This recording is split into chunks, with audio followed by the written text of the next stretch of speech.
Seja bem-vindo, seja bem-vinda ao 8º e último episódio da primeira temporada do podcast Central UBPC da Igreja O Brasil para Cristo Central de Telêmaco Borba. Eu me chamo Roger e nas últimas 8 semanas estiveram aqui comigo vários convidados, membros aqui da nossa igreja com temas diferentes. No primeiro programa, se você não assistiu, se você assistiu, você vai relembrar comigo, esteve aqui o pastor José Hélio. A gente conversou sobre a fundação. O pastor contou para nós sobre a fundação da Igreja O Brasil para Cristo, também falou um pouquinho sobre a história de vida de Manuel de Melo. No segundo episódio, teve a presença do pastor Glauco falando sobre missões. No terceiro episódio, teve a presença da diretora de ensino da Escola OBPC, Milene Ferreira, esteve aqui comigo. No quarto episódio, um dos membros do Ministério do Louvor mais antigo, ele não vai gostar muito na produção que eu fale isso, mas ele é um dos mais antigos, em mais de 25 anos, fazendo parte do Ministério de Louvor. O presbítero Dilmar Araújo também esteve aqui comigo. No quinto episódio, o presbítero Pedro Araújo também esteve aqui e falou com a gente, contou para nós os trabalhos que ele realiza na Casa de Recuperação aqui de Telêmaco Borba. Esse foi o quinto episódio. No sexto episódio, eu conversei com a tia Bia. Ela contou para nós os trabalhos da Teen Kids, a igreja de crianças aqui da O Brasil para Cristo Central em Telêmaco Borba. No episódio passado, sétimo episódio, eu conversei com o pastor Alessandro e ele falou para nós sobre o tema propósito de vida. E hoje, o último episódio da nossa primeira temporada, eu vou conversar com ele. Pastor José Hélio de Lima estará aqui comigo e ele vai contar a sua história de vida. Ele vai contar para nós tudo o que aconteceu, onde que ele nasceu, como é que foi a conversão dele, o convite para vir para Telêmaco Borba, tudo isso e muito mais a partir de agora, no último episódio da primeira temporada do podcast Central UBPC, que está no ar. Chegamos ao 8º e último episódio da primeira temporada do podcast Central UBPC. O pastor já está aqui, você já sabe o nosso tema. Mas antes, eu queria dar algumas informações para vocês. Primeiro, eu peço que você fique com a gente até o final dessa gravação, porque além de saber um pouquinho da história de vida do pastor, eu vou contar para vocês no final como é que vai ser a dinâmica da nossa segunda temporada do podcast Central UBPC. Então fique com a gente, no final eu conto para vocês. O que mais que eu tenho para falar? Bom, eu quero fazer alguns agradecimentos. Primeiro, agradecer você que nos assistiu aos nossos episódios. Se você está vendo esse pela primeira vez, os outros continuam aqui no nosso canal no YouTube, o BPC Telêmaco. Dá uma procuradinha. São 8 episódios do podcast Central BPC.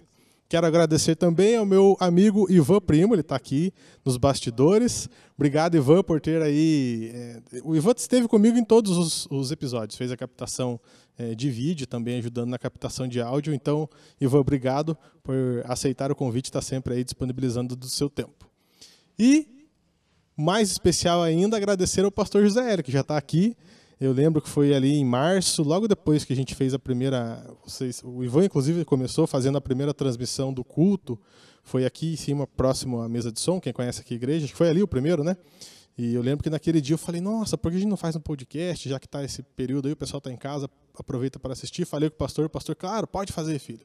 E nenhuma vez, Ivan, inclusive, o pastor não falou nada para mim, quem entrevistar, o que era para falar, o que não era, deixou à vontade. Então, assim, eu me sinto muito honrado e feliz por ter um pastor assim que compra as nossas ideias, confia. Então, começando a nossa conversa, já agradecendo ao senhor por ter nos autorizado a fazer esse projeto, e também pela segunda vez estar aqui com a gente. Ô, Roger, eu que agradeço a Deus por poder contar com pessoas como você, o Ivan, você, né, com essa iniciativa de levar até as pessoas esse podcast, que tem sido realmente muito bacana, tem dado a possibilidade das pessoas da igreja e fora dela, conhecendo um pouco da nossa trajetória, da trajetória de líderes dessa igreja, de pessoas tão importantes na vida da comunidade aqui. Então, obrigado você. E é claro, o nosso convívio, né, Roger, faz com que a gente confie, a gente sabe que se trata de gente boa, só não é corintiano, mas isso é um daqueles grandes detalhes que um dia há de mudar. Eu sou esperançoso. Essa esperança pode morrer, porque ela não vai acontecer, claro, né? Mas tá bom, mas valeu, queridão, obrigado a vocês, e é um prazer estar aqui fazendo. Eu fiz a abertura, agora vou fazer o encerramento, então, dessa primeira edição. Valeu, exatamente. que bom. O senhor falou em trajetória e esse é o tema de hoje, a trajetória de vida do pastor José Hélio. Nasceu no ano de 1962. Pastor, contei a idade, não sei se podia, agora não tem problema, né? Esse ano eu faço 58 anos. 50, tá novinho ainda. Tô tá novinho. menino. Eu tenho uma previsão de viver mais uns 50, então ainda falta... Então tem muito tempo ainda. Pastor, conta pra nós como é que foi... Não vai contar como é que foi o nascimento, que o senhor não lembra. Não, eu não lembro. Mas eu já ouvi muitas histórias do meu nascimento. Então conta essas histórias. É assim, não é? Eu sei que eu nasci no dia 27 de novembro de 62 e como foi em uma região um tanto quanto quente, aqui na região noroeste do Paraná, deve ter sido uma noite, portanto, de verão, se não de verão, mas uma noite quente. Eu nasci entre 10 e 10 e meia da noite. E um detalhe, eu sou o terceiro filho do casal de pernambucanos, meu pai de Águas Belas e minha mãe de Itaíba, tudo na região do sertão do Pernambuco, e eu sou, portanto, o terceiro filho. E nasci em casa, parteira, aquele negócio, né? Qual cidade que foi? A cidade, gente, a cidade foi simplesmente Jaracatiá. Eu um dia pretendo reconstruir Jaracatiá. Outro dia eu resolvi... Olha o sonho do pastor. Vai reconstruir. Vou reconstruir, porque não é possível que a minha cidade natal tenha virado pasto. Então não era uma cidade, era um vilarejo. Não, era uma cidade, era um patrimônio de Jaracatiá. Era então um patrimônio que fazia parte de Campo Mourão. Mas ficava próximo, nas imediações, já na divisa do município de Goiôerê. Mas peraí, Jaracatiá. Quem nasce em Jaracatiá é o quê? O que o senhor é, pastor? Jaracatiaense. Jaracatiaense. Você em casa agora tem esse treino. Acabou Mas o podcast, fica treinando essa palavra. Então, em Jaracatiaense, sabe o que acontece? É que Jaracatiá depois acabou subindo. Sério mesmo. Campo Mourão, aí já não existe mais. E no IBGE você procura Jaracatiá, não tem mais, mas é uma pena. Aí eu pensei, se um dia eu for presidente da República, eu vou reinaugurar Jaracatiá. Quem sabe eu faça de Jaracatiá por um dia a capital do Brasil. Monte lá o gabinete do presidente. Num pasto, irmãos, num pasto. É o que sobrou da cidade. Não vamos duvidar. Quem conhece o pastor José Hélio, melhor não duvidar. Mas isso é brincadeira aí. Então eu nasci lá. E aí, só com detalhe, Roger, eu nasci um menino grande, graúdo, conta minha mãe, e essa é uma das características, é que eu nasci com mais de 4 quilos. Parto normal, terceiro filho, com mais de 4 quilos, gente, eu fico imaginando quanto não deve ter sido difícil esse menino bonito, sacudido, graúdo. Então, numa família de pai e mãe, já tinha 2 irmãos, nasce o senhor. Então, quando eu nasci, só tinha uma irmã, porque a que me antecedeu, a mais velha viva, a que me antecedeu havia falecido. Uhum. Eu nasci logo no ano seguinte, ela faleceu em 61 e eu nasci em 62. Pastor, como é que era a realidade da família ali? O seu pai trabalhava, quem Meu pai trabalhava, era um como é que era? agricultor, um pernambucano que veio para o Paraná, na época, na fase áurea ainda do café, ainda no final dos anos 50, ainda tinha muito café no Paraná. E lavoura, e meu pai veio naquela época para cultivar, para trabalhar. Mas como ele era trabalhador braçal, ou trabalhava de empregado ou de meeiro. E como meeiro, o caboclo não dava a terra pronta. Ele tinha lá a terra com árvores e dava para o trabalhador ir lá e derrubar e preparar a terra e plantar. Foi uma infância, eu lembro de uma infância, tive uma infância bem difícil. Foi melhorar um pouco mais quando eu já tinha uns 4, 5 anos e meu pai foi trabalhar em uma serraria. Aí sim, aí era salariado, aí mudou um tanto quanto o quadro. Mas isso se deu até eu completar 7 anos. No ano de 1970, meu pai mudou para São Paulo e aí nós fomos viver em São Paulo. Então, minha trajetória, eu nasço no Paraná e com 7 anos de idade vou morar em São Paulo, no ABC Paulista, especificamente na cidade de Diadema, onde morei até 87, quando casei, mudei para São Bernardo, e em 1995 eu comecei a pastorear. Aonde? Em Diadema. Não, mas calma. Tá Então, muito rápido essa história. Mas você vê? É a minha... Calma. Eu quero saber como é que foi a infância, a adolescência. Estudou nas escolas, como é que era? Tá, legal. Minha infância foi a infância de um menino da roça mesmo, né? Lembro, tenho memórias assim vivas de parte da minha infância, criado na roça, que meu pai saía para trabalhar cedo, plantava, e normalmente a casa naquele tempo eram aquelas comunidades agrícolas, e a casa normalmente já ficava no meio da roça, tudo muito próximo. Eu tenho lembrança dessa parte da minha infância. Depois nós fomos para a serraria, aí já na serraria, que ficava na cidade de Jaracatiá, a serraria já era um formato de colônia. Os trabalhadores da serraria moravam todos em casas naquela colônia, e eu cresci ali. Essa foi minha infância aqui. Comecei a estudar com 7 anos de idade, em 1970, eu comecei a estudar, e aí fui no meio do ano nós fomos embora para São Paulo, e eu perdi a primeira série. E aí fui para lá, e em São Paulo, então fui fazer a primeira série. Eu costumo dizer que eu sou especialista em primeira série.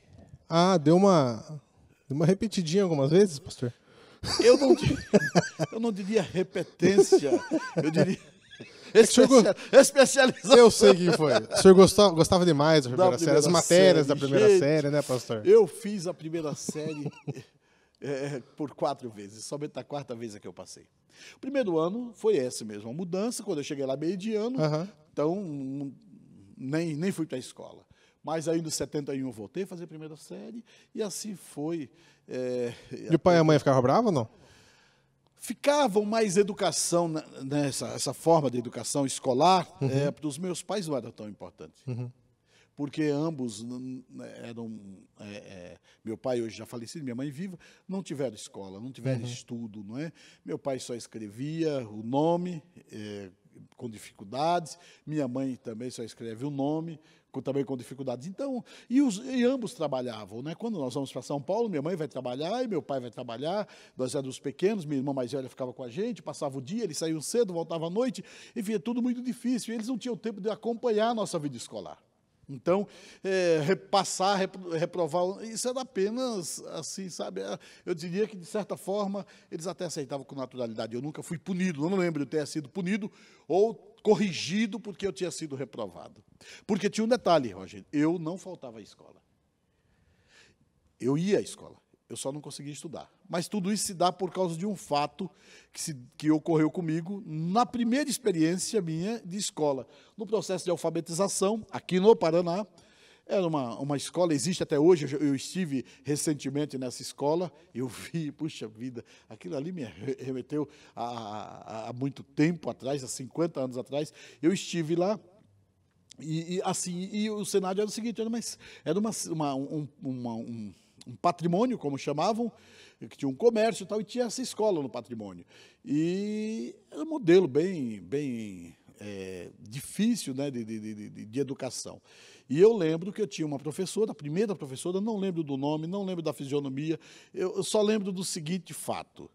Ela tentou me alfabetizar, ensinando primeira série, ensinando a escrever e tal, e ela me ensinava a escrever com a mão direita. E eu, por ser canhoto, lógico que eu não tinha noção disso, isso é uma leitura minha hoje. Ela me dava o lápis na mão direita e eu tentava fazer com a mão direita, por ser canhoto, eu mudava para a mão esquerda. Ela via aquilo, no primeiro momento, me corrigia. Essa mão está errada, Zélio. Ah, Zélio. Por muito tempo eu tive dificuldade em aceitar o meu nome. Começa por aí. Se você perguntar sobre qual é o seu nome, eu dizia Hélio. Eu nunca dizia que era José. A irmã Noemi chama o senhor de Hélio? Ela me chama de Hélio. Mas porque meus irmãos todos me chamam de Hélio. Mas se você me perguntar hoje, qual é o seu nome? José Hélio. José Hélio. Eu tive por muito tempo, gente. Só na vida adulta é que eu fui me encontrar com o meu José. Mas por causa dessa professora? Por causa dessa professora. E me marcou de tal forma, porque é Zé Hélio, Zé, aquilo... A professora, o que ela fazia? Quando ela dava o lápis na mão direita e saía, mandava fazer um exercício, eu já estava fazendo, e eu não conseguia, eu mudava para a esquerda. Ela ia, quando ela me via fazendo, vinha, dizia, está errado, essa mão é errada, a mão certa é essa. E tentando fazer com que eu escrevesse com a mão direita quando eu era canhoto. Na concepção dela, escrever com a mão esquerda era errado, é isso que ela dizia, escrever com essa mão é errada, está errado com essa mão. Tá. No começo era só repreensão, só chamava atenção, mudava o lápis, mas eu não lembro quanto tempo demorou para que ela começasse a me punir. E a punição era que ela vinha ou com uma régua ou com uma varinha e batia na minha mão. E isso foi suficiente para causar em mim, hoje, é uma leitura minha adulta, Sim. Na infância eu não tinha ideia. Mas eu perdi a alegria de estudar.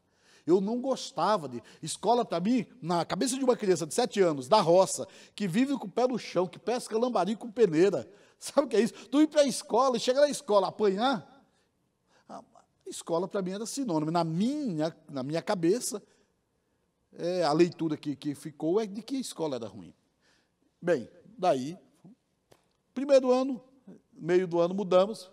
Perdi. Vou para lá, vou para a escola, uma escola muito boa, Centro Educacional SESI 376. Eu sou um cesiano. 376, lá em Diadema. Eu vou para essa escola, primeiro ano, vou fazer novamente agora no ano de 71, a primeira série, reprovo. Por quê? Porque eu ia para a escola, mas eu não fazia nada. Não brigava, nunca fui mal educado, grosso, violento com o professor. Não, mas eu era o quê? Desligado. Muito desligado. O professor estava explicando e eu estava olhando para o céu, eu sabia quantas ripas do forro. Ficava contando ali. Gente, eu conhecia todos os detalhes da sala de aula, tudo que tu imaginasse, eu tinha observado. Mas eu não estudava, eu não conseguia estudar. Então, da razão pela qual eu tive que, por tantas vezes, fazer a primeira série. Virei especialista. Pastor, juventude. Vamos chegar na juventude, o senhor cresceu, Cresci. Não repetiu mais daí, né? Depois? Ainda deu umas escorregadinhas. Não. Depois nunca mais fui reprovado. Não. Pelo contrário, no ano que eu fiz a quinta série, quando eu estava fazendo a quinta série, eu fui um dos felizardos, eu não lembro o ano exatamente, mas eu fui um dos felizardos de Diadema, então município já grande na época, da minha escola, teve uma competição, tem até hoje, uma competição estadual de matemática. E aí as melhores notas por série de cada escola primeiro tem uma eliminatória na escola, as melhores notas da quinta série, da sexta, da sétima, essas melhores notas vão participar, esses alunos participam de uma competição. Naquela época era municipal, dentro do município. Aí você ia lá para uma outra escola, fazia uma prova. As melhores notas do município ia para a final, e a final foi na USP. Gente, foi profético, porque dos anos 70, eu não lembro qual era das faculdades, mas eu lembro que eu fui participar de uma final de uma Olimpíada de Matemática na USP. Não me pergunte qual foi a minha colocação, porque eu nunca tive coragem de ir, porque caiu lá equações que eu não conhecia. Mas fui o único da escola em que eu estudava, no bairro que eu estudava, de todas as sedes. Só teve um aluno que passou, que foi para a fase final. Eu fui classificado na primeira por nota, na segunda eu fiz a prova municipal, passei, fui a única nota, fiquei entre as melhores notas do município e fui disputar a final. Então, prova de que eu não era nenhum débil, eu não tinha nenhuma deficiência mental, mas que eu era um garoto, então, desestimulado a estudar. Mas, graças a Deus, superado isso. E aí veio a juventude. A juventude foi na periferia, gente. Sabe o que é? Tinha cabelo naquela época? O senhor tinha cabelo naquela época? Tinha, cabelo? Rapaz, tinha cabelo. Eu ainda tenho, não, mas eu já tive mais. Mas eu sei que o senhor já usou Black Power. Meu irmão, aí... Eu tenho minhas dúvidas. Lógico, você vê minha foto de 18 anos, rapaz, eu de black, eu já usei Black Power. Magro? Com certeza, né? Eu diria que magro. Eu não envelheci, o homem não envelhece, ele engorda. Eu era magro, sempre... Assim, eu diria que é afeiçoado, sabe, Roger? Esse negócio de saliência. fofura, essa coisinha, isso sempre teve. Nossa, eu diria que não é excesso, mas esse excedente de fofura, eu sempre tive, mas era magro. Pastor, menos, pastor. Irmã Noemi, a senhora não está aqui, menos, filho, menos. Mas aí é o seguinte, mas eu era um menino ativo, né? Eu comecei a trabalhar muito cedo, 10, 11 anos eu já engraxava sapato, 12 anos de idade eu fui trabalhar na feira. Aqui não tem feira, né? Não. E é uma feira, é a feira livre, aquela que a gente vê na cidade. Eu trabalhava com aquilo, e trabalhava de terça a domingo. Levantava 4 horas da manhã, dependendo do dia da feira, 3 horas da manhã tinha que sair, 2h30 tinha que estar de pé. Dinheirinho para levar para casa ou para gastar com... Para levar para casa, nessa fase, para levar para casa, mas muito pouco, era mais para o meu gasto mesmo. Para comprar besteira mesmo. Mas depois não, depois o pouco que eu ganhava, quando eu não gastava na farra, eu ajudava em casa, mas normalmente não sobrava para ajudar. Muito para cá. Coitado do meu pai, normalmente eu não ajudava, porque eu gastava na farra. E aí, quando eu comecei a trabalhar registrado e que eu via dinheiro, isso com 14 anos de idade, e aí né, minha adolescência, com 14 anos eu tinha o primeiro registro na carteira. Que foi aonde? Na Gráfica e Editora Hamburg. Fazia o que lá, pastor? Eu era office boy. Eu nem sei se existe ainda essa função. Existe, mas com outro nome, né? É contínuo? Não, acho que também. Não sei, mas tem. Mas o ofício não deve ter, gente, porque a gente não carrega mais documento, é tudo online, é tudo... Mas aquele tempo, você ia para o banco, gente, fila de banco, meu Deus, eu era especialista em pegar fila. Hoje eu fujo de fila, porque eu peguei tanta Trauma, fila. trauma. Tanta fila, né? Pastor, e onde é que entra aí, vamos falar assim, igreja? Então, Roger, a igreja ela vai entrar numa das fases assim cruciais da minha vida. Eu estava com 22 anos, eu cresci. Já 22, então. Com 22 anos de idade. Com 12 anos eu já comecei a trabalhar, 11, 12 anos trabalhava, 14 anos comecei a trabalhar registrado e passei a ter o quê? Uma certa autonomia financeira, porque eu tinha lá, recebia um salário mínimo, tinha uma graninha. E eu, então, a essas alturas, eu vivia já numa família desestruturada, minha mãe havia se separado do meu pai, a gente morava com meu pai, e aí é o seguinte, eu já com 14 anos já comecei a ir para a noite, para bailes, Black Power. Então tá. Aí eu estou falando de 1977, 78, era um movimento muito forte na periferia de São Paulo, era o movimento Black Power, que era reflexo do que acontecia nos Estados Unidos. Era um movimento musical que, sem muita ideologia, né, dessas ideias que nós temos hoje, do movimento afro, de defesa do negro, não é nada disso. Era muito mais um movimento cultural. O senhor dançava? Fazia passinho assim? Rapaz, eu já dancei muito nessa vida. Fazia os passinhos, sabe? Quando faz aquele passinho. Meu Deus, James Brown, tu sabe que... Bem, mas é outra... Viu, mas então nessa época era... trabalhava para ter o dinheiro, morava com o pai, numa família desestruturada, e saía para noite. Saía para noite. E as namoradas. A irmã Noemi que não nos ouça agora. Não fale. Eu costumo dizer que a minha única namorada, depois que eu nasci de novo, é claro, foi a Noemi. Se eu sou nova criatura, eu só namorei com uma pessoa como nova criatura. No dia que for no ar, eu tô vendo ela me mandando a mensagem, tá engraçadinha, né, filho? Pra mim, falando pra mim, porque eu tô imaginando. Pra mim ela vai. Tá, mas aí com 22... Então, mas aí eu preciso acho que fazer essa retrospectiva da minha trajetória. Esse meu envolvimento nos movimentos Black Power musical não era político, né? Era de um viés muito mais era uma forma de entretenimento, era o funk music, o soul music, o break. Tem uma coisa boa. Tem uma coisa, viu? Break, não. Tem uma coisa boa, que o senhor tem um ótimo gosto musical, né? Então, eu aprendi aí nessa época a ouvir muita coisa. E também eu acabei virando um disc jockey. Sabe o que é disc jockey? Claro que eu sei. É o popular DJ, mas não é o DJ do CD. Não, é do DJ do bolachão. Do disco? Trocar o disco. Rapaz, eu tive equipe de baile, esse negócio. Mas eu fui o cara da noite. Ganhava dinheiro com isso? Era para ganhar, mas... Já imagino o que acontecia. Mas não ganhava. Mas o fato... Então, mas aí, nesse meandro todo, eu era uma pessoa de cunho religioso, de família religiosa católica, daquela tipicamente nordestina, do Padre Cícero, da Aparecida. Era um praticante. E eu aprendi a rezar muito cedo. Então, aprendi, e isso fazia parte da minha cultura. Então, esse viés religioso eu sempre trouxe de infância. Eu não dormia sem rezar, sem me benzer. Eu não passava em frente à igreja sem me benzer. Eu tinha esse vínculo, sabe, com o mundo religioso. Mas, com 18 anos, eu tive uma aproximação com a Umbanda. Então, aos 18 anos... Além de católico, apostólico romano, agora eu me torno um umbandista. E eu me envolvo com a vida do umbandismo em São Paulo. Exercendo, inclusive, funções lá dentro, eu me envolvi mesmo.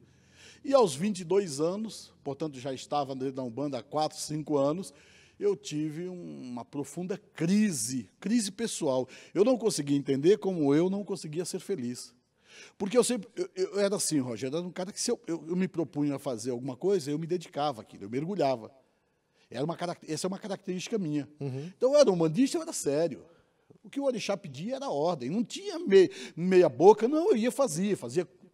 Era muito empenhado nisso. Mas, apesar de responder ou de cumprir com o que eles chamam das obrigações, com as minhas obrigações espirituais, eu era uma pessoa extremamente vazia. Isso é o cara da noite, depois, posteriormente, depois acho que dos 18 anos, eu me envolvo também no mundo do samba, de escola de samba e tal. E aí, é nesse ambiente que eu, de repente, percebo um profundo de um vazio.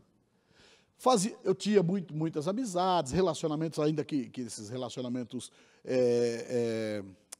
efêmeros, né? Nessa night, a balada, coisa descompromissada, ainda que isso, e que na época era o máximo, era o cara da noite, eu era um disc-jockey, eu era um sambista. Então você vivia toda aquela... Sabe? Aquele glamour da época, né? Aquele glamour, é verdade, aquele glamour, uau, cara e tal, mas no fundo extremamente vazio. E é nesse momento que eu tenho um encontro, e eu costumo dizer, um encontro vivo com Deus que eu acreditava, mas que eu não conhecia. Porque dizer para você que eu não acreditava em Jesus, não era verdade. Eu acreditava em Jesus, aprendi a acreditar em Jesus desde a minha infância. Eu era católico de berço, mas era o Jesus da religião. Não era o Jesus dos relacionamentos. Era o Jesus ídolo, não o Jesus Deus, no sentido daquele próximo, do onipresente, daquele que está onde você está, que conhece bem os teus pensamentos, que sabe o que você sente, que é o teu companheiro.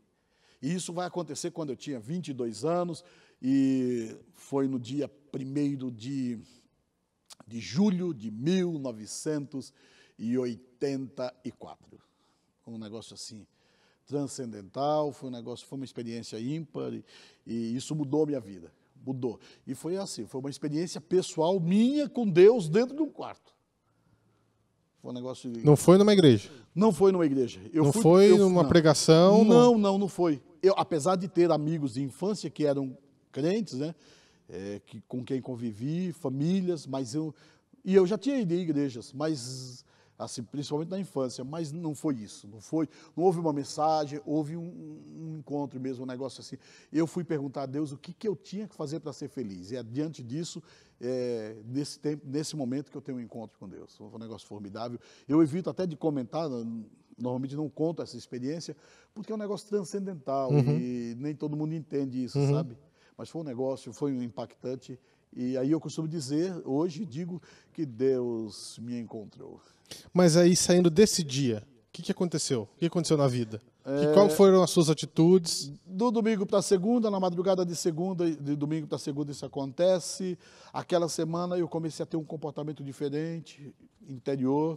Falei, não, eu vou ser crente. Aí aquela semana eu comecei a fazer... Mas assim, do nada? Do nada. Eu era um cara da noite, do baile, do carnaval. Isso foi no mês de março. Eu tinha saído no samba, aliás, isso foi no mês de julho, eu tinha saído no samba, na escola no samba de março. O carnaval aquele ano terminou dia 6 ou dia 7 de março.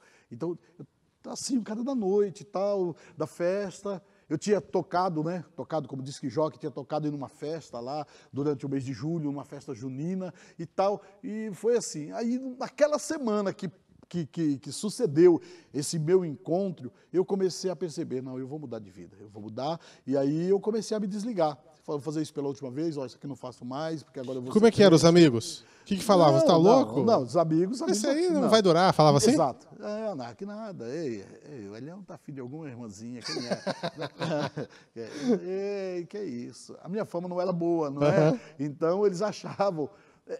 Eu falo isso hoje, meu cunhado, irmãozão querido, meu cunhado Antônio, é casado com a minha irmã mais velha, que é a Selma, irmãozão, gente do coração. Ele mesmo dizia, ele não falava para mim, né? Depois eu soube que ele comentava, isso é fogo de palha, ele está atrás de alguma crente lá da igreja, a hora que ele conseguir, ele sai fora, ele não vai ficar. Porque se aí eu fui aquela semana me despedindo de tudo, rapaz, tudo. Quando foi no sábado daquela semana, eu fui a uma igreja. E... Por vontade própria? Alguém falou, viu? Então vem aqui por comigo. vontade própria. Falei, hoje eu vou na igreja. E fui na igreja. Escolheu uma? Brasil para Cristo. Eu morava numa rua, eu morei em frente a Brasil para Cristo, lá do meu bairro. Quando ela nasceu, eu vi a igreja surgindo numa casa. Pois eu mudei de rua, fui para a rua de cima, e na rua de baixo, onde era uma igreja que funcionava numa casa, construída um templo, mas eu nem ia quase lá, aí na rua, né? Então eu não tinha visto essa evolução toda da igreja. Mas eu tinha amigos de infância, amigos do bairro, isso é um bairro, né? Em bairro todo mundo se conhece, que frequentavam a igreja. E alguns, inclusive, que eram um cara que, como eu, frequentava à noite, que havia se convertido, agora era crente e tal. E aí eu falei, eu vou lá nessa igreja. Fui lá e fui numa noite do dia 13 de julho, foi o dia da minha profissão de fé pública, né? De que agora eu era um cristão evangélico. E aí mudou, né? Pastor. Aí eu tomo essa decisão no dia 13, no sábado, no domingo eu já vou para a escola bíblica de Black. Rapaz. E podia? Eu era novo convertido, mas... eu aceitei Jesus no sábado à noite, domingo de manhã eu queria escola bíblica. Tem alguma coisa na igreja de manhã? Eu falei para um irmãozão que era meu camarada de night, e que era filho de evangélico, e ele frequentava, ele tinha voltado para a igreja, se convertido, João Moreira, Joãozinho, tem culto amanhã? Ele falou, não, tenho. Eu falei, então, tem escola dominical. Eu falei, eu quero ir desse troço. De Deus eu estou junto. Então, assim, mas é muito interessante, porque isso aconteceu no sábado, eu fui no domingo, aí domingo de manhã na escola dominical, à noite teve culto, estava eu de novo lá de Black. Quando é na segunda-feira, eu fui de um barbeiro, Roger. E aquele meu Black custava tão caro para manter, rapaz. Eu mandei passar uma máquina 1, porque eu falei, agora eu sou diferente. Eu mandei cortar e nunca mais deixei crescer o Black. Eu já pensei até nessa ideia, mas eu acho que o tempo já não... Eu preciso falar alguma coisa para você que está nos assistindo agora? É a mesma coisa que eu... Ó, dá uma olhadinha aqui. Só que se eu quiser deixar o Black, pastor... Então, mas eu já... Agora, você já pensou o pastor Black? Que mas não vai dar certo. Não dá certo. Pastor, o senhor falou que era um sambista mergulhável. Eu sou sambista. Foi para Umbanda, eu sou um bandista, mergulhou. E aí se converteu, foi só nesses 2, 3 primeiros dias ou não? Não.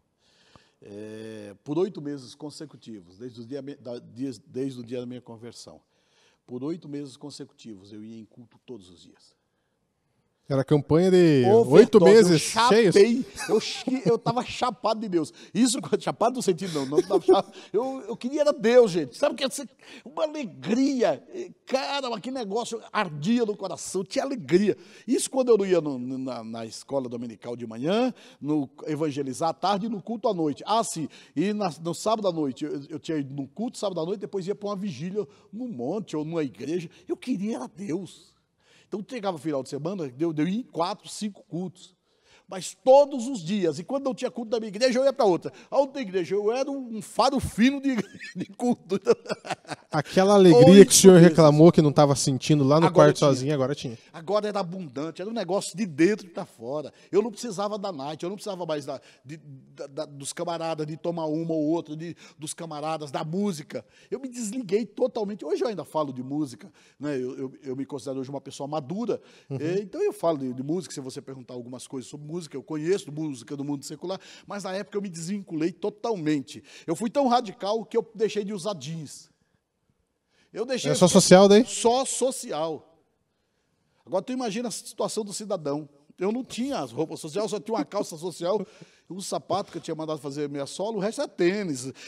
Coisa assim, né? Eu era o cara da noite. Então, nossa, muito jeans, jaqueta. Tal. Cara, eu não vou usar mais. Eu sou diferente agora eu sou crente. Eu ia trabalhar só de social. Não foi fácil, não. Mas eu venci. E valeu a pena. Pastor, e lembra como é que foi a primeira vez que o senhor pregou? Eu tinha 3 meses de evangelho. Como eu disse a vocês, eu era um cara chapado de Deus, eu queria Deus. Eu estava muito afim. Culto aí um diácono da igreja, José Wilson Viana, popular Neizão. Tinha sido um camarada que nós tínhamos frequentado a noite antes. Ele se converteu e tal. Quando eu me converti, ele já era diácono da igreja. Ele trabalhava com o rapaz convidou, vai ter um culto de jovens na nossa igreja, Assembleia de Deus, lá na Americanópolis. Vamos lá, irmão Wilson, vamos. Ele falou, eu vou. Aí ele me chamou, falou, eu vou lá, irmão Hélio, eu vou num culto de jovem em tal lugar, vamos comigo? Eu falei, vamos. Eu queria era Deus, fomos, tá, chegamos no culto. Chegamos antes de começar, ficamos por ali. Daqui a pouco começa o culto, era uma congregação da Assembleia de Deus. E... Mas peraí. Vocês foram lá para ir no culto. Fui pro culto. Eu fui acompanhar o... Pegou a Bíblia. Fui acompanhar o irmão, a tá Bíblia. Lá, tranquilo, assistindo o culto. 3 meses de crente, irmão. Cantando. Pode ir pro culto. E aí? Aí eu estou sentado com o diácono, o dirigente do culto, que era o líder dos jovens, amigo dele, o pastor chegou e tal, e eu acho que era pastor, o que dirigia a igreja, aí o dirigente do culto, que era o líder dos jovens, chamou e falou, quero convidar aqui o diácono Wilson e o jovem José Hélio para sentar aqui no púlpito conosco. Eu olhei para o Wilson, eu sabia que sentar no púlpito era coisa de obreiro. Eu era crente de fralda, gente. Eu falei, isso não é lugar para mim. Estou fora, não vou, não. Aí eu fiquei quieto, né? Aí mais o cantor lá, um hino.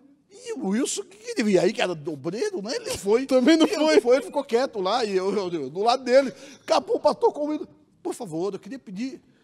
Aí eu falei, vai, Wilson. Ele falou, não, se você for. Eu falei, mas eu não sou obreiro, não sou nada. Não, mas está chamando. Vamos lá. Fomos. O Wilson diácono. O diácono. Com mais medo que o... Quem fica quieto. Aí nós estamos sentados lá no púlpito, lá atrás.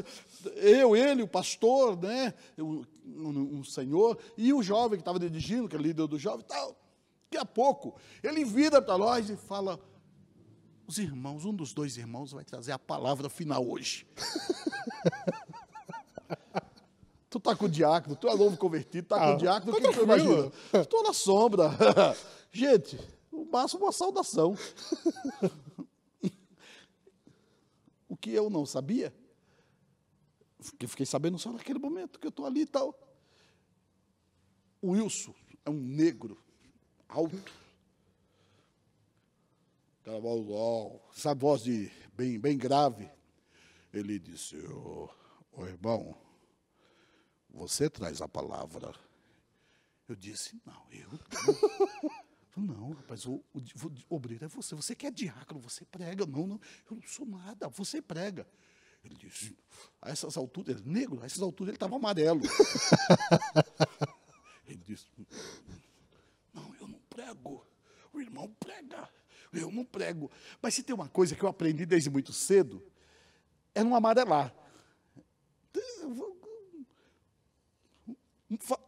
Fala para um dos 2 pregar. A oportunidade é dele.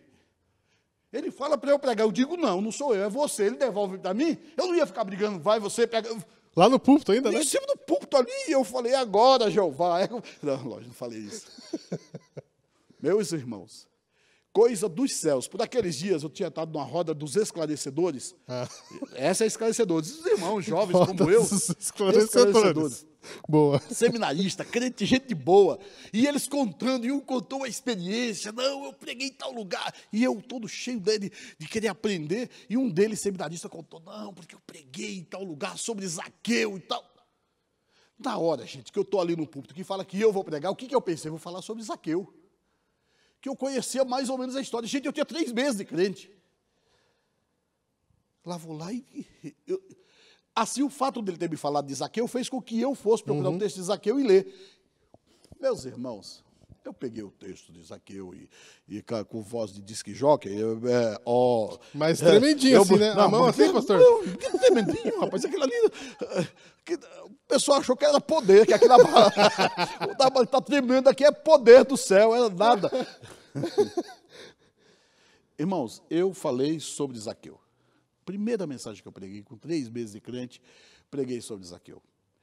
Lógico, imagina a estrutura.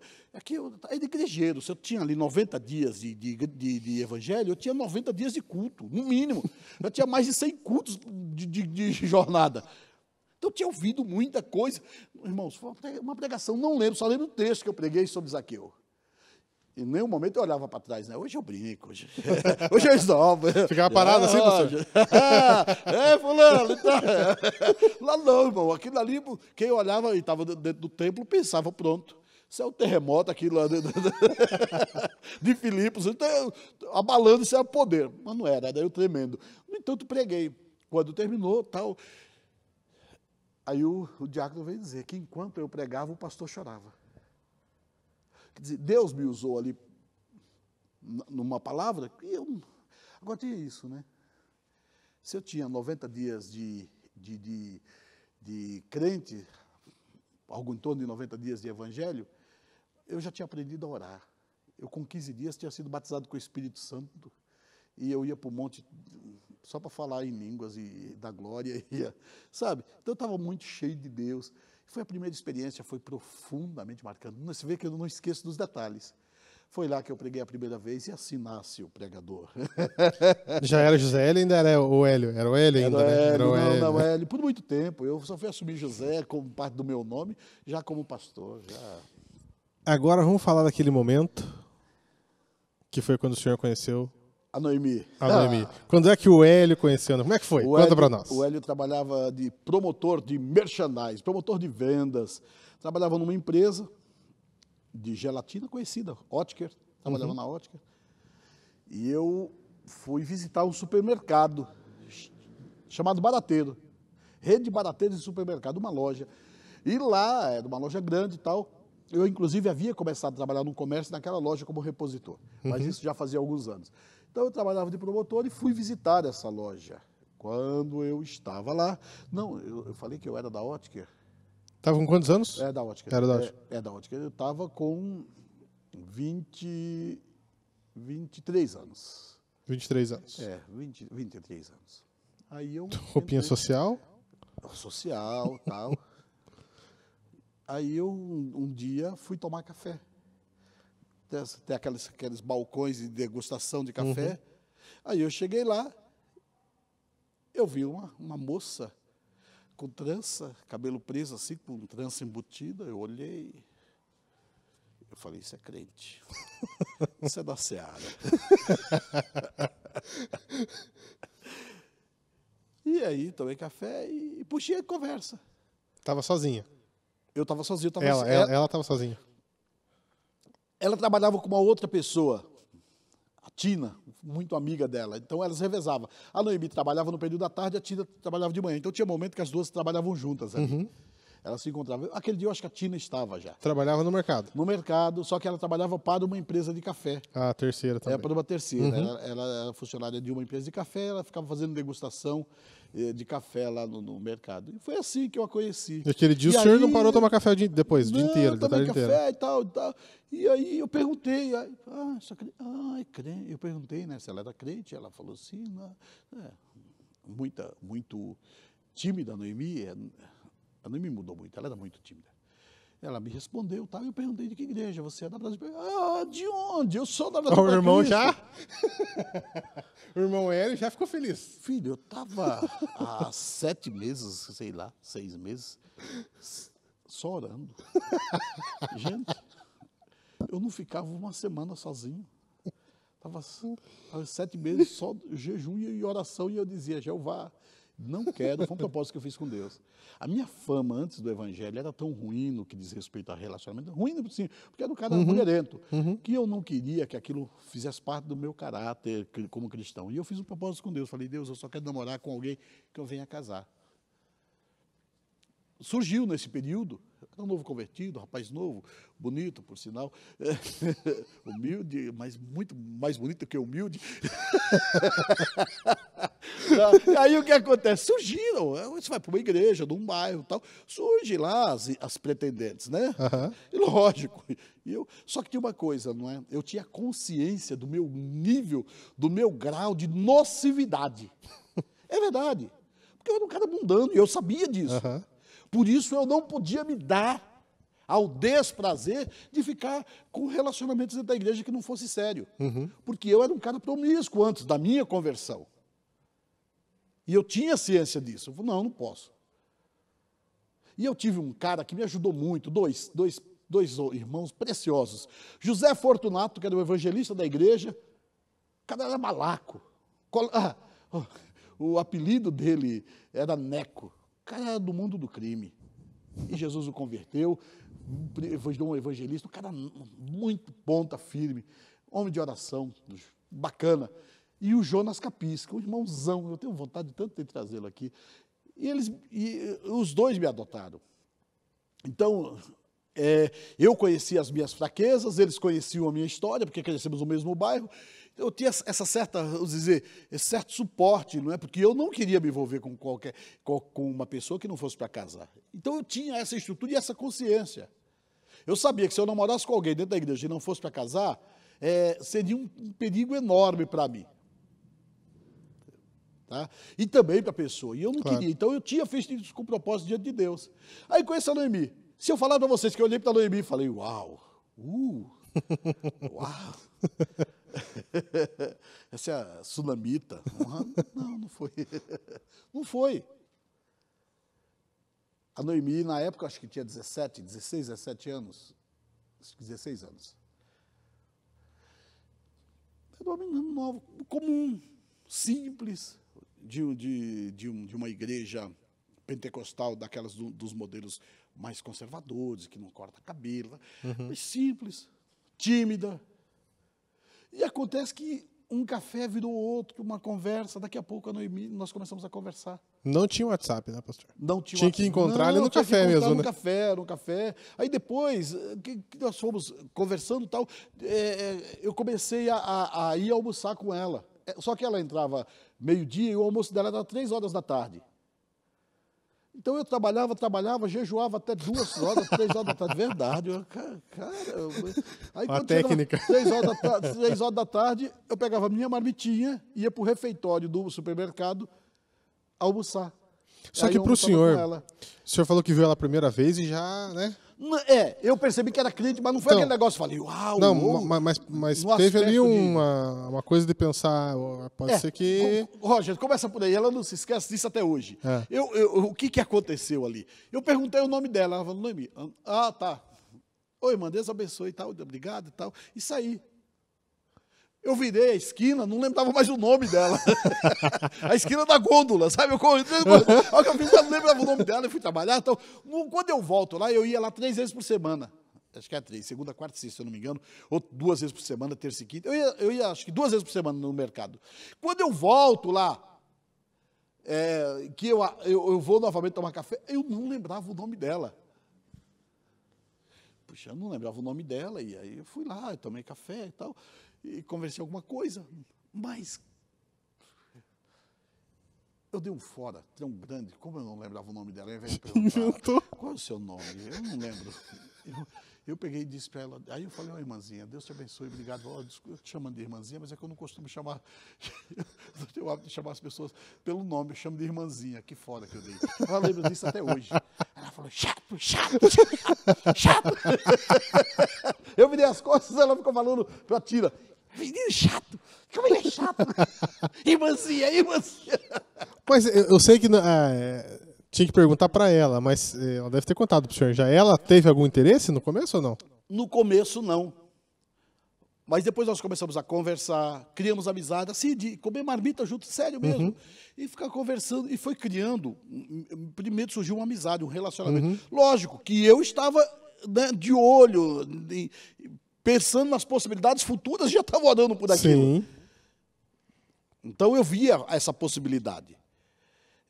A aproximação se deu por causa da identidade comum da fé, da igreja e tal, mas também porque, de alguma forma, eu já sinalizava, eu já pensava na possibilidade de namorar com ela.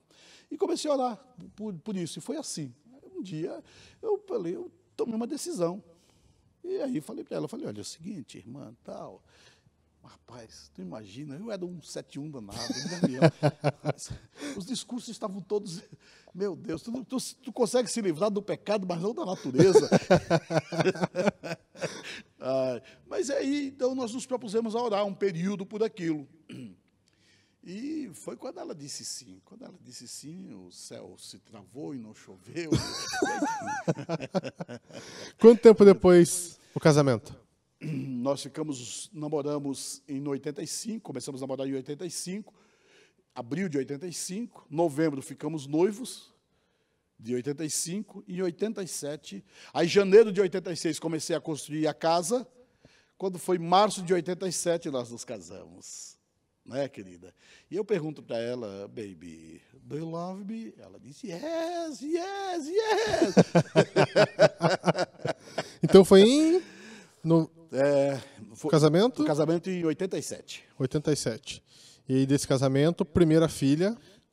Débora Paula, uma moça linda, é a nossa primogênita. Que nasceu no ano de? De 88. 88. Um ano depois do casamento, mais ou menos. Depois de casado, nasceu a Débora. Segunda filha? Aí vem a Késia em 90. 90. 4 anos depois de casados, né? 3 anos depois de casados. Deixa eu ver, não, 87, 90, 3 anos depois de casados. Tá, vamos parar aí, na Késia, anos 90. Como é que era a realidade do senhor nos anos 90? Já era pastor? Não. Quando a Késia nasceu, eu já era presbítero. Trabalhava? Trabalhava. Eu trabalhei secularmente, Roger.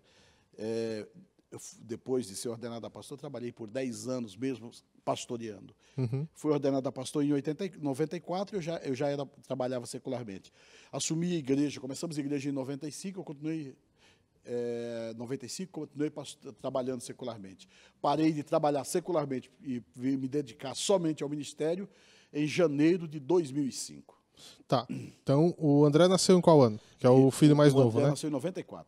Como é que é o raspa do tacho? A raspa do tacho. 94. 94. O senhor foi consagrado a pastor no ano em que ele nasceu. Como é que foi, pastor? Como é que se deu tudo isso? Muito bacana.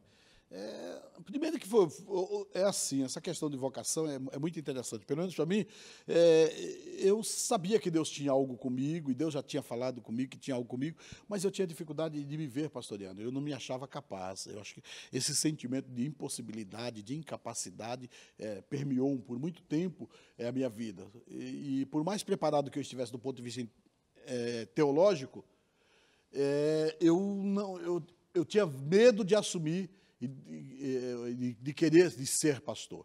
A Noemi dizia que a última coisa da vida dela era ser casada com um pastor. Ela não queria. Ela conhecia a saga do tio dela, que era pastor, do quanto sofria. Então começou por aí, mas Deus foi tratando de tal forma que ela começou a aceitar, eu também aceitar essa possibilidade. Eu já era presbítero quando eu fui apresentado ao pastorado e fui ordenado em 94. Tem uma conhecida nossa que falou assim, eu jamais vou casar com uma pessoa que tenha tal nome. E casou com a pessoa que tem esse nome. É assim mesmo. Depois offline eu vou contar pra vocês quem que é. Não vou contar porque ela não me deu autorização, mas é assim. A irmã me falou, não vou casar com um pastor.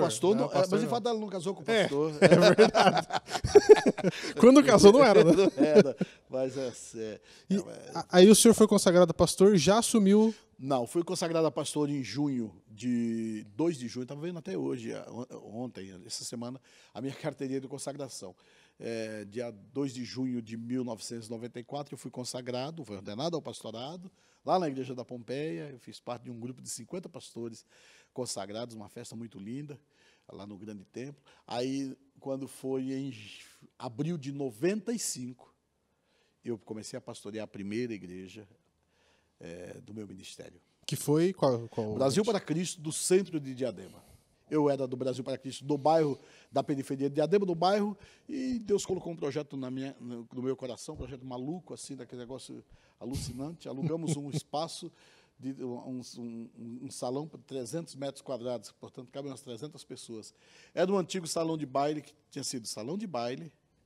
Eu cheguei a tocar lá, quando eu era disc jockey, cheguei a tocar, salão de baile. Depois, salão de baile virou cinema, aí o cinema quebrou. Quebrou o cinema, ficou aquele ambiente propício, criaram uma casa de strip. Verdade. Sabe o que aconteceu? Quebrou também, faliu. Aí voltou a ser salão de baile. Quando voltou a ser salão de baile, eles estavam ruins das pernas, é que eu fui lá e eu fiz uma proposta maluca, para alugar aquilo. 300 pessoas. Cabia e 300 aí, pessoas. lógico, Não, vieram 300 pessoas, né, pastor? Colocamos 100 cadeiras. 100 cadeiras. Então, 100 cadeiras. 100 pessoas Ficou tinham. vazio. Se colocar 100 cadeiras, ficava um vazio lá enorme. Aí tá bom, 100 cadeiras. Primeiro dia, inauguração. Veio a igreja mãe, vieram os irmãos, os amigos, tal. Ficou gente de pé. Tá bom.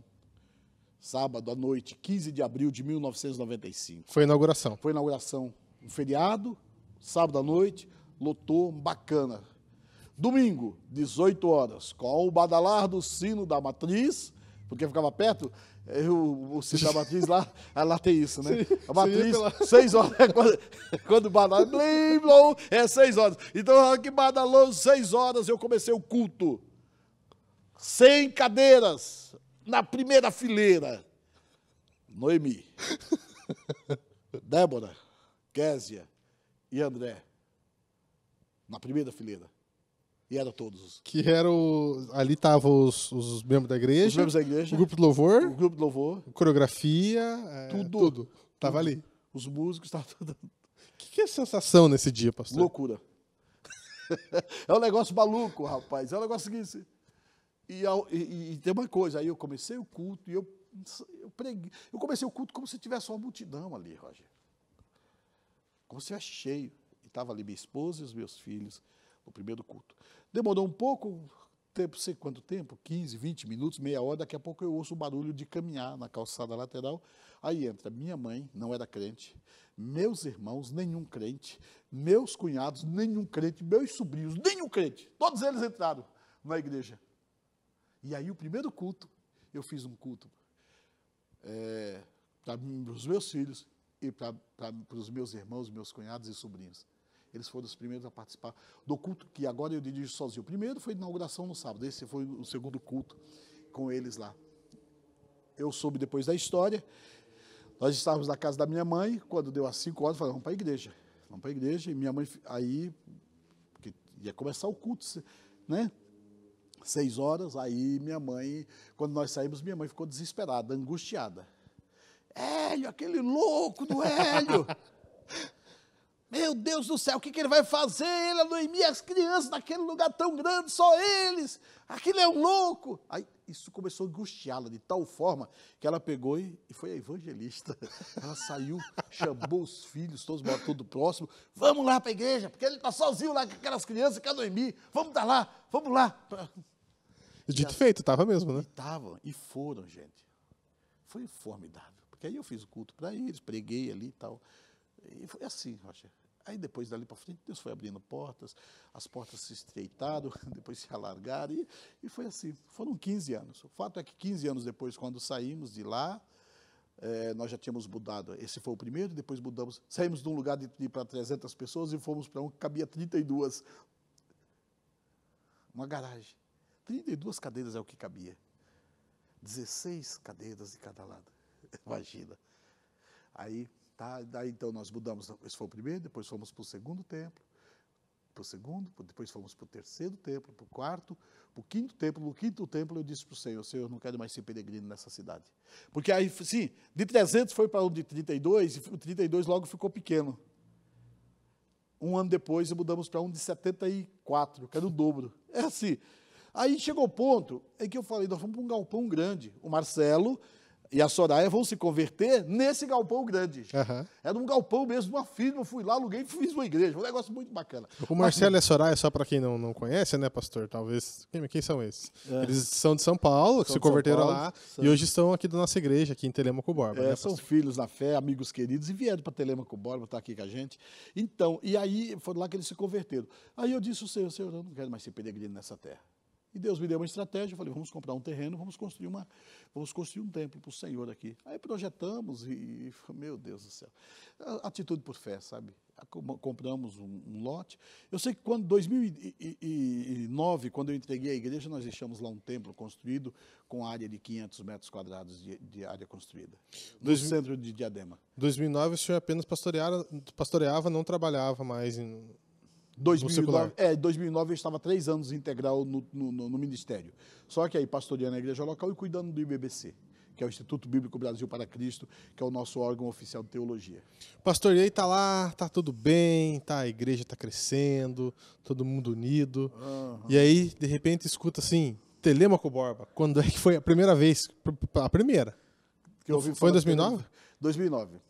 O senhor esteve aqui? Foi 2009 aquela vez, né? 11 de julho de 2009 eu preguei aqui. Era uma noite de inverno, fria. O André lembra até hoje. Sentou ali, não sentou? Eu sentei, exatamente. Eu lembro também desse dia. Eu sentei. Foi uma noite de sábado. Tava de passagem? Como é que foi isso? Eu estava de passagem. Na verdade, eu tinha vindo para pregar na igreja de Jaguariaíva. Uhum. Só que aí eu vim na sexta-feira à noite. Cheguei na sexta-feira à noite, à tarde lá. Mas aí o pastor Célio falou, você vai estar lá na sexta?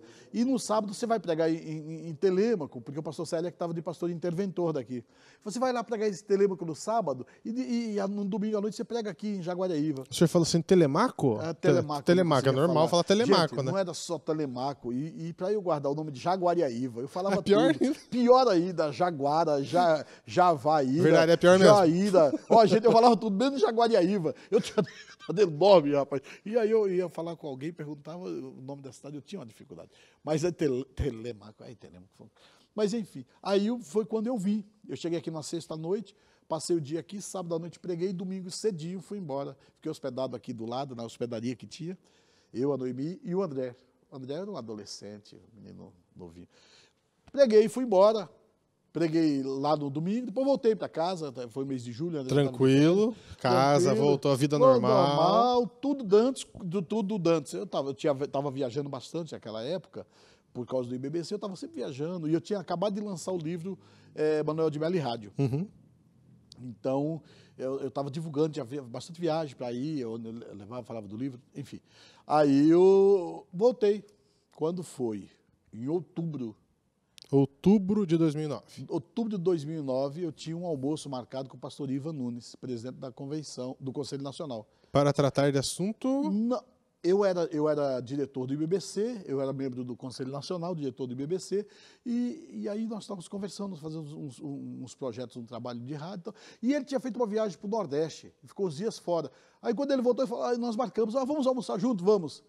Foi numa terça-feira o nosso almoço, só que na segunda-feira, eu vou para a igreja da Pompeia, que tinha na igreja da Pompeia um encontro mensal de pastores, pastoreio de pastores, que a convenção lá faz. Você vai de manhã, uma ministração na segunda de manhã, amanhã inteira, depois você almoça e vai embora. E eu estava lá, de repente, quem senta do meu lado? Marlene Nunes. Pastor Zélio, tudo bem? Pai, conversa, vai. Deus tem algo para tu lá no Paraná. Falei, vou reconstruir a cidade, o senhor pensou? Não, onde eu nasci? Não, mas ela só deu uma cutucada e não falou nada. Eu fiquei com aquilo na cabeça, cheguei em casa e comentei com a Noemi. No dia seguinte, eu voltei ao Conselho Nacional, que fica também no prédio da Igreja da Pompeia. Fui almoçar com o pastor Iva, almoçamos. Rapaz, o gaúcho pagou a conta. Não que ele não pague, né? Ele pagou a conta. Que almoço, rapaz? Almoço de graça para mim. Então, que almoço de graça. Termina a conversa, ele, então, vamos almoçar, já estamos indo embora. Ele falou, Zé, preciso falar um negócio contigo. O assunto principal ficou pro finalzinho, finalzinho. Né? Já estava levantando na mesa. Eu queria que tu conversasse com a Noemi, orasse, vê se é de Deus. nós temos uma necessidade.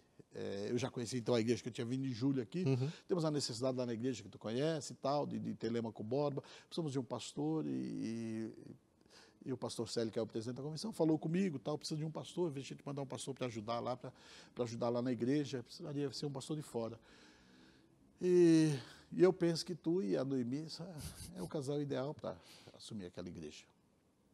Queria que você orasse, depois tu me diz o que tu acha. Isso foi em outubro, final de outubro, gente, eu não lembro, acho que no terceiro domingo de outubro, que se deu esse fato. Aí fui para casa, né? Meu Deus do céu. Fui orar e fui falar com a Noemi.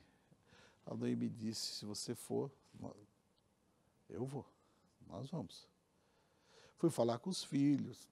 Essa história dos filhos é engraçada, porque o André já me contou que ele lembra que foi, se não me engano, no dia que o senhor foi conversar com eles, foi no dia que deu aquele apagão no Brasil, Teve né? um apagão, faltou energia, foi um Você apagão. perguntar pro André, ele fala, então, nesse foi bem no dia, ele sempre começa assim, eu já perguntei umas dia 2 ou 3 do apagão. vezes, no dia do apagão. Eles não esquecem da escuridão, rapaz, mas foi assim, foi extremamente difícil, muito difícil. Minha filha mais velha estava com 20 anos, 20 anos. Então, não foi fácil. Vida, trabalho lá, faculdade, gente, muito difícil. A Kersi estava pronta a gente tinha prestado vestibular lá, estava se preparando para prestar vestibular na universidade pública, tinha feito um cursinho de 1 ano, mas já tinha passado de uma faculdade lá, um curso de direito muito bom, lá já tinha passado. Mas e aí, meu amigo? E você fala, não, é de Deus, quer dizer, entendemos que era mesmo de Deus, que era um desígnio de Deus que viéssemos, e aí vai todo o processo de ruptura. Foi extremamente difícil, muito difícil. Muito E longo, né, pastor? Difícil e longo, né? Longo. Porque quando isso acontece, eu vou ter um período de oração, depois de resposta, depois venho falar com o pastor, depois que a gente decide, aceita, venho falar com o pastor Célio, né, que é o presidente da convenção e tal, mas marcar uma data foi quando eu vim, dia 12 de dezembro de 2009, eu fui recebido aqui, preguei numa reunião de obreiros aqui, de treinamento de obreiros aqui da região, teve um culto à noite, eu preguei no culto e em seguida fui empossado como pastor titular da Igreja do Brasil para Cristo, Central de Telêmaco Borba, que não era conhecido como Brasil para Cristo Central, diga-se de passagem. Central é por minha conta. Era a sede, né? É a sede, assumiu a sede de Telêmaco Borba. Na verdade é Central. Que não era mais sede, né? Hoje ainda era sede só da igreja do São Luís, só, né? Mas na cabeça das pessoas, até hoje ainda é a sede, né? Os mais antigos aqui consideram aqui a sede, mas é a igreja central. E foi assim, amigo. E aí veio em 12 aí eu de mudei, dezembro. 12 eu venho, assumo, preparo casa e tal. Eu sei que eu mudo para cá dia 1º de janeiro de 2010. Foi o dia que eu pisei aqui para ficar 2 anos. E estou há 10. Essa eu não sabia. Então, que havia um projeto inicial, e foi essa a nossa conversa, o pastor Mia com o pastor Ivo, eu não contava isso, hoje eu conto porque é fato passado, e o pastor Ivo falou, não, pastor, a gente sabe, é uma igreja com outro perfil, uma outra realidade, e tal, é lá no interior, a igreja precisa, tal. Você vai, faz um trabalho de transição, uns 2 anos, está dando 2 anos, já faz o processo de transição e 2 anos você volta. Tá bom. E viemos assim, com essa missão. 2 anos. Passou 1 ano e não chegava a 2. Os primeiros anos foram muito difíceis, né? Aí tinha dia que parecia noite, e noite que parecia noite também. Então, assim, foram... E aí chegou um tempo, gente, que quando, sei lá, faltasse uns 2 meses para completar 2 anos, eu entendia que se Deus tivesse naquele negócio, no final de 2 anos, seria o tempo, 2 anos para frente, Deus iria falar comigo e nos direcionar para sair daqui. E aí completou 2 anos. Quando completou uns 1 ano e 10 meses, por exemplo, fazia 3 anos, mas não fazia 2, sabe aquele negócio? Faz 2 meses, não passa, aí passou, e eu fiquei. A expectativa, Deus vai falar. Esperando. E sabe o que eu ouvi? o ensurdecedor silêncio de Deus. Deus falou do silêncio, isso, aquele que deixa você surdo. Mas depois Deus foi dando outros rumos e o tempo passou a ser mesmo alguma coisa do passado, e a preocupação, eu vou ficar mais esse tempo, não aconteceu. Lógico que teve épocas de Deus chorar e dizer, Deus, faz com que avance 2 anos, ou se antecipa antes de 2 anos. Tá aceleradinho. Deixa eu ir embora, Deus. Deixa eu ir, Deus. Ele dizia, e sabe o que Deus dizia? Nada. A gente sempre espera que ele fale alguma coisa, né? Mas é muito interessante trabalhar de Deus. Hoje o fato é que eu sou Telêmaco Borbense. Quando eu cheguei aqui, eu era talvez o único membro da igreja que não tinha parente, né, que não era parente. Hoje eu sou. Hoje eu tenho parente aqui, rapaz. Eu tenho parente aqui nessa cidade. Minha nora é Telêmaco Borbense. Aí eu faço parte da parentela dela. Não é assim. E a gente agora, Como é que é o nome da cidade que o senhor nasceu?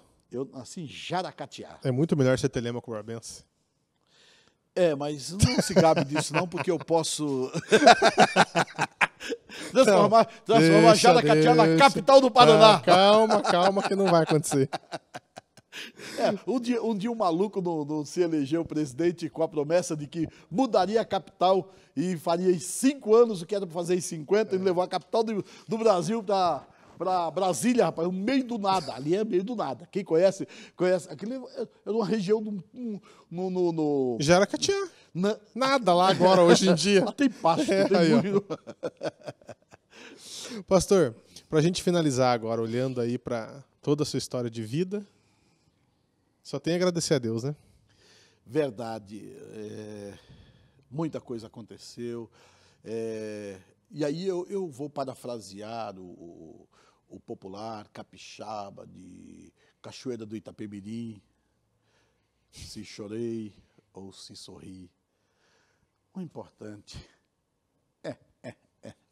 é que emoções eu senti. Então é assim mesmo. Foi um tempo de profundas experiências, de choro, mas de muita alegria, de muita emoção, mas sobretudo de amadurecimento, de realização de projetos ministeriais. Esse lugar é um oásis, Telêmaco Borba. Se você está procurando uma cidade para morar, Telêmaco Borba é essa cidade. Esse é um oásis. Essa cidade é muito abençoada, muito querida. Lógico, recebe um pastor urbano, puramente urbano, de perfil urbano. Aí recebe um pastor urbano numa cidade interiorana, com outro perfil. A urbano ainda urbano da periferia de São Paulo, que é outra realidade, né? Não é só urbano porque é da cidade, porque poderia ser de Curitiba, mas não, da periferia de São Paulo, né, dos moldes culturais, diferente. Foi choque. A igreja aqui sofreu muito. Ela sofreu até por compreender a minha visão, porque esse não é um sofrimento da qual eu possa dizer que eu apenas... Não, a igreja também sofreu. Foram tempos muito difíceis para essa igreja, mas que para mim foi de crescimento. Hoje eu sou uma pessoa, não tenho projeto de pastorear fora daqui. Tem projeto?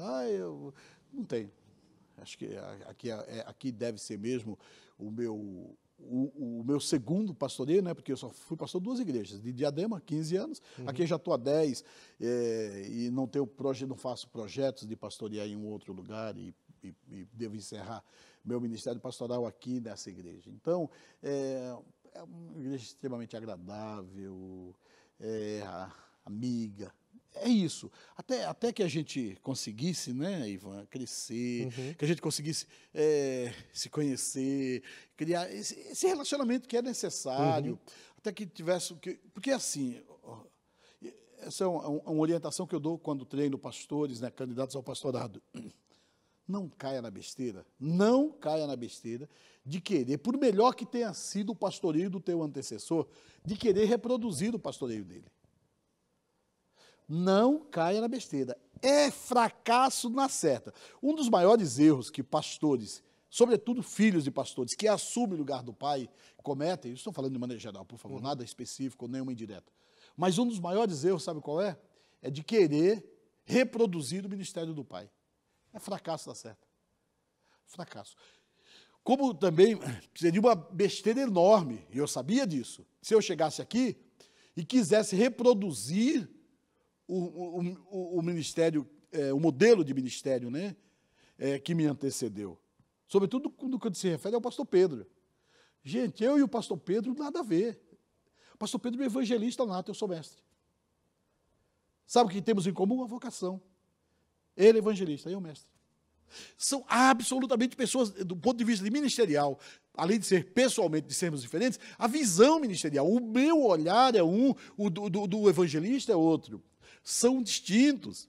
Aí chego eu aqui com uma estrutura enorme, com uma igreja enorme, e eu tentar reproduzir isso, loucura, eu teria fracassado.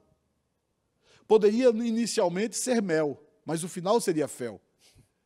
Mas quando eu venho com maturidade, eu digo isso convicto, lógico, aprendi muito, cresci muito, continuo crescendo com vocês. Mas quando eu chego aqui e eu proponho, eu tenho uma visão de ministério. Eu não sou leigo, não sou leigo e não sou neófito no ministério. Eu tenho 15 anos nas costas, quando assumo aqui, 15 anos nas costas de ministério pastoral. Com um detalhe, eu comecei uma igreja, eu, a esposa e os filhos, numa região urbana, extremamente difícil. Eu tinha calo onde vocês... Olha, muito calo. Então, eu já tinha, era um homem calejado, maduro de ministério. E eu já sabia que aqui onde eu fosse, eu teria que impor a minha visão de ministério. Eu não poderia tentar reproduzir o que era feito na tentativa de amenizar o quadro. Isso chocou, isso feriu. Pessoas ficaram feridas, chocadas com as minhas atitudes e tal. Não que fossem pecaminosas, mas eu tinha outra coisa, eu tinha uma visão urbana. E os centros urbanos, normalmente, são mais, eu diria progressistas, no sentido de... Não é? Alguns falam liberal. Não é liberal, é mais progressista. Então, até que houvesse esse casamento que hoje há... Hoje eu sou... A igreja se identifica comigo, eu me identifico com a igreja. Mas esse processo foi um tanto quanto delicado, doloroso, tanto para mim quanto para a igreja. Mas o que aconteceu? E aconteceu também importante, dentro de um tempo de Deus. Deus foi trabalhando, e hoje estamos aqui.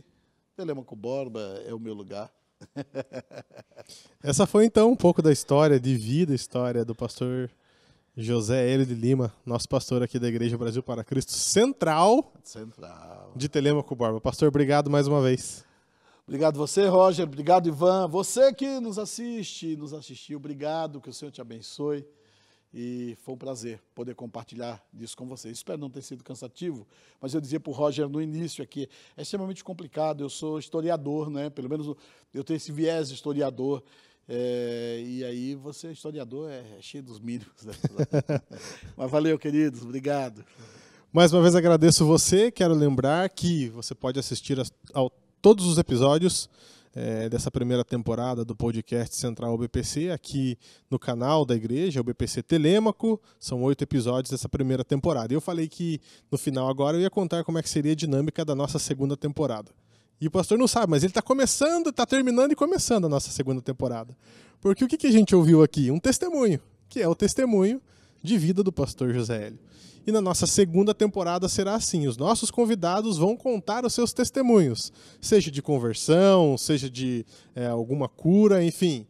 Essa será a temática da segunda temporada do podcast Central UBPC, que começa em breve. Um abraço, tchau, tchau.